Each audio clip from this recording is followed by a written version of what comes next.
Assalamualaikum warahmatullahi wabarakatuh. Bismillahirrahmanirrahim. Alhamdulillahirabbil alamin. Selamat pagi anak-anak. Mudah-mudahan kita dalam keadaan sehat semua sehingga kita semua bisa mengikuti pembelajaran melalui daring. Sebelum materi kita mulai, marilah kita berdoa dulu dengan membaca suratul Fatihah. Al-Fatihah. Selanjutnya anak-anak bisa membuka pada materi kita, yaitu LKS pada halaman 9, yaitu dengan tema semangat pendiri negara dalam merumuskan dan menetapkan Pancasila sebagai dasar negara. Dan anak-anak bisa memperhatikan atau menyimak pada video yang sudah saya kirim ya. Semoga kita diberi ilmu yang bermanfaat. Amin ya robbal. Assalamualaikum warahmatullahi wabarakatuh. Pada video ini akan melanjutkan pembahasan dari bab 1, perumusan dan penetapan Pancasila sebagai dasar negara. Ini adalah video ketiga. Sebelumnya, video pertama telah membahas proses perumusan Pancasila sebagai dasar negara.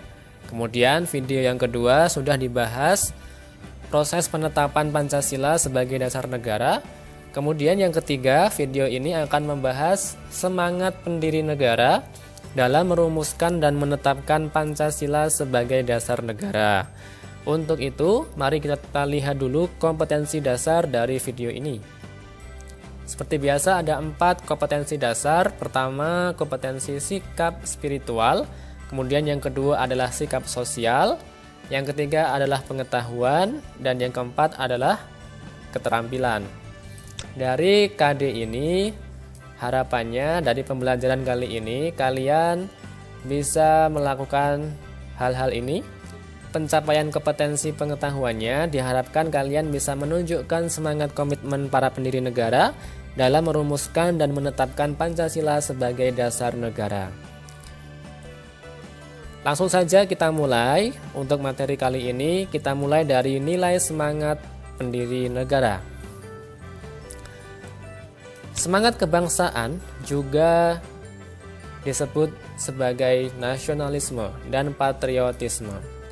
Nasionalisme adalah suatu paham yang menganggap bahwa kesetiaan tertinggi atas setiap pribadi harus diserahkan kepada negara atau nation state.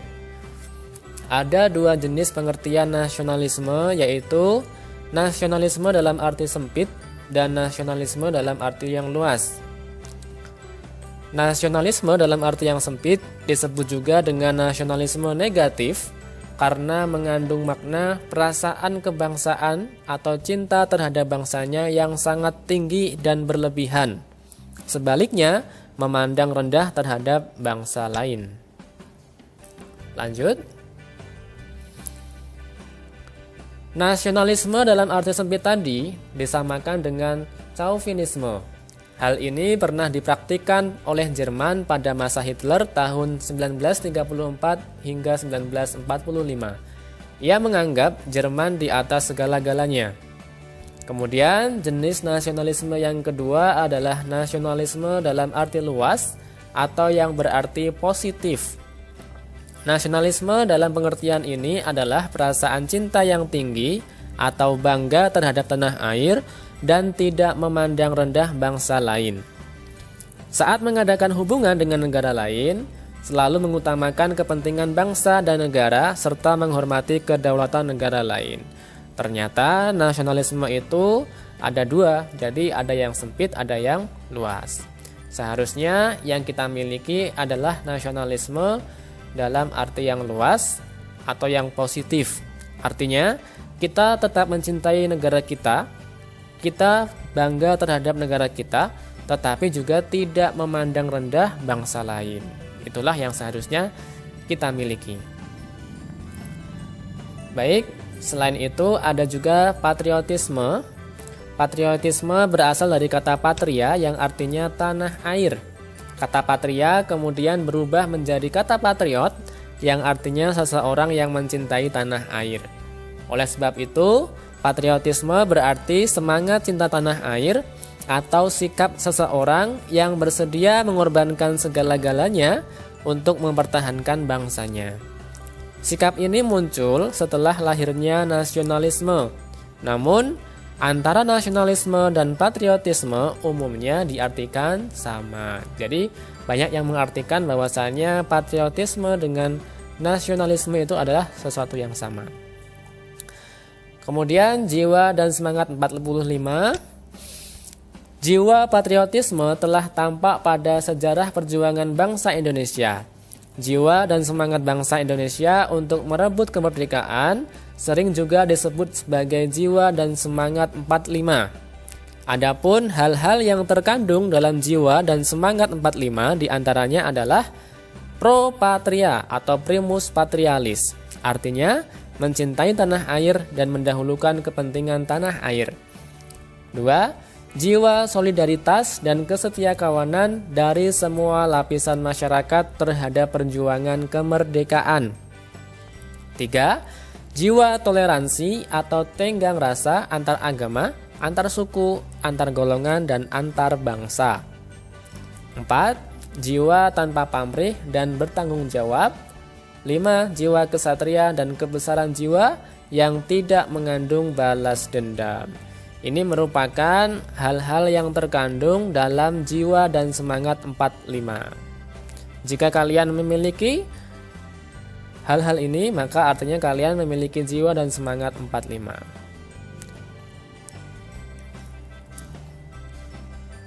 Lanjut, yang kedua adalah komitmen para pendiri negara dalam perumusan Pancasila sebagai dasar negara. Seseorang yang memiliki komitmen terhadap bangsa adalah orang yang akan mendahulukan kepentingan bangsa dan negara di atas kepentingan pribadinya. Para pendiri negara dalam perumusan Pancasila memiliki ciri-ciri komitmen pribadi sebagai berikut. Yang pertama, mengutamakan semangat persatuan, kesatuan, dan nasionalisme. Yang kedua, adanya rasa memiliki terhadap bangsa Indonesia. Para pendiri negara dalam merumuskan dasar negara Pancasila dilandasi oleh rasa memiliki terhadap bangsa Indonesia. Kemudian yang ketiga, selalu bersemangat dalam berjuang. Keempat, mendukung dan berupaya secara aktif dalam mencapai cita-cita bangsa, yaitu merdeka, bersatu, berdaulat, adil, dan makmur.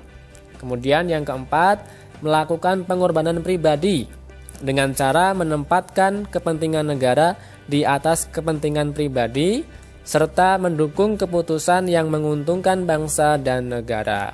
Itulah tadi ciri-ciri komitmen pribadi yang dimiliki oleh para pendiri negara pada saat perumusan Pancasila.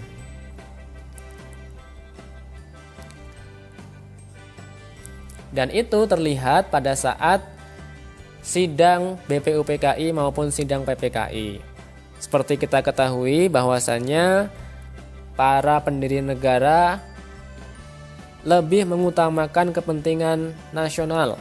Contohnya apa? Mengganti kalimat dalam sila pertama menjadi ketuhanan yang Maha Esa. Itu merupakan bukti bahwasannya lebih mengutamakan kepentingan nasional.